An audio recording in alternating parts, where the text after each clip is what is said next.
Halo teman-teman semuanya, kenalin aku Laura Fitri. Hari ini kita podcast di Tips Indonesia. Hari ini kita bakal ngobrol-ngobrol seru nih tentang training motivasi. Aku ditemanin sama Bapak Askan Setiabudi. Beliau adalah seorang trainer motivasi yang sudah bantu banyak orang bangkit dari rasa malas. Halo Bapak Askan Setiabudi. Halo Kak Laura.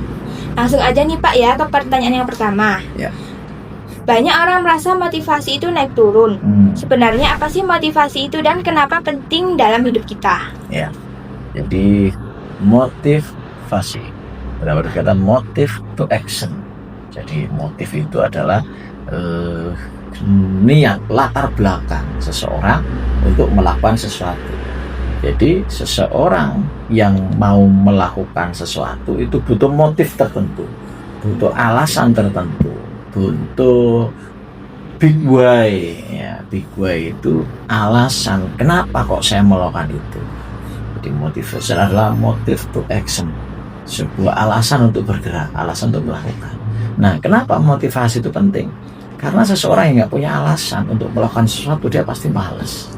Contoh Mbak Laura misalnya, kalau nggak punya alasan untuk sekolah, maka sekolah pasti malas. Apa alasannya kenapa sekolah? Kenapa? Supaya kita sukses. Nah, makanya semangat sekolah. Nah, itu namanya motivasi. Kenapa Mbak Laura mau makan? Kenapa makan?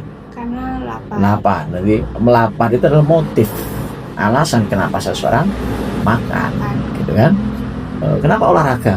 Supaya sehat. Supaya sehat. Jadi sehat itu adalah motif, alasan yang harus ada supaya kita mau olahraga, mau action olahraga. Nah, gitu. Supaya sehat tadi. Jadi motivasi itu penting karena tanpa motivasi orang nggak akan action, gitu Mbak. Terima kasih Pak Askan. Iya. Nah, pertanyaan kedua nih Pak, kenapa ya Pak banyak orang yang susah menjaga motivasi dalam jangka panjang? Iya, jadi seringkali yang kita lihat motivasi itu sesaat meledak-ledak.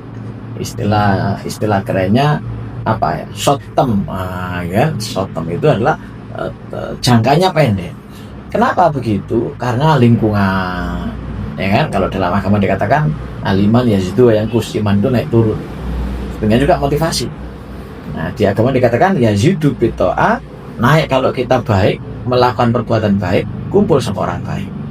Nah, kemudian turut kalau kita berbuat tidak baik, atau kumpul sama teman-teman yang nggak baik. Wayak wabil ilm, wayak afu bil jahal.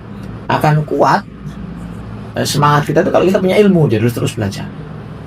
Dan akan melemah kalau kita bodoh, tidak punya ilmu, gitu Pak. Jadi kalau mau kuat, motivasi jangka panjang, kumpul sama orang baik, ya kan? Iya. Berbuat yang baik, terus belajar hal yang baik. Nah, dengan cara itu, insya Allah motivasinya akan terjaga jangka panjang, gitu Pak. Kalau boleh tahu nih Pak, dalam training motivasi biasanya apa saja yang perlu dibahas dan dilatih? Iya, yang biasanya kita bahas tadi itu. Yang pertama mindsetnya dulu, mindset. Kenapa sih kalau kita harus selalu motivasi?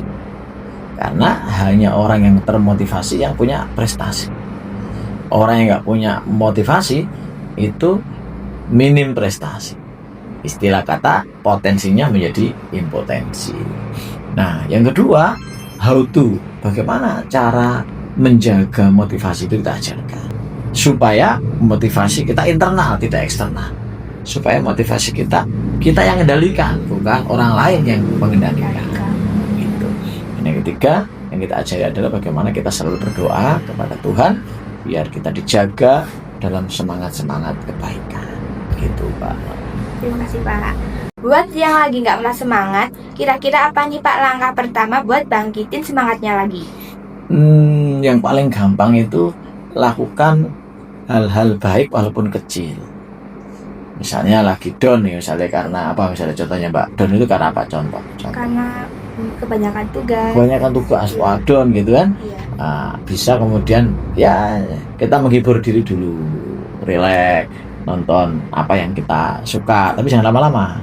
Game yang kita suka tapi jangan lama-lama. Main ke teman, ngobrol sama teman. Nah, setelah mood atau makan. Nah, anak muda kan makan tuh apa yang dia suka. Nah, setelah mood maka dia kerjakanlah sedikit-sedikit tugas itu. Kerjakan sedikit-sedikit, capek istirahat, nanti dikerjakan lagi gitu. intinya harus punya target sih Mbak. Misalnya ada tugas banyak gitu, targetnya 2 hari selesai ya dikerjakan. Tahap lelah istirahat, kerjakan lagi jika sudah selesai lelah. Gitu sih Mbak. Ibarat gajah gitu, jangan dimakan semua tapi dicacah. Yang terakhir buat penutup, boleh dong Pak kasih tips singkat agar motivasi tetap terjaga setiap hari. Ya, jadi biar motivasi terjaga setiap hari, bangun tidur itu langsung afirmasi positif, ya kan? Kemudian buat jadwal hari ini saya ngapain sehingga hidup ini tertata. Gitu. Yang ketiga, cari orang-orang yang positif, cari orang-orang yang semangat, cari orang-orang yang sukses. Datangi silaturahmi, ngobrol lewat WA, lewat telepon, temui. Insya Allah dengan cara itu kita bisa terus semangat. Gitu Pak. Wah, terima kasih banyak Pak Askan. Wah, luar biasa banget ya. Semoga obrolan ini bisa bikin teman-teman pendengar kembali bersemangat. Terima kasih sudah berbagi ceritanya Pak Askan. Sama-sama. Semoga kita bisa menjadi versi terbaik dalam diri kita sendiri. Sampai sini dulu video kita. Jangan lupa like, follow, comment, and share, dan subscribe video ini. Sampai jumpa di episode selanjutnya.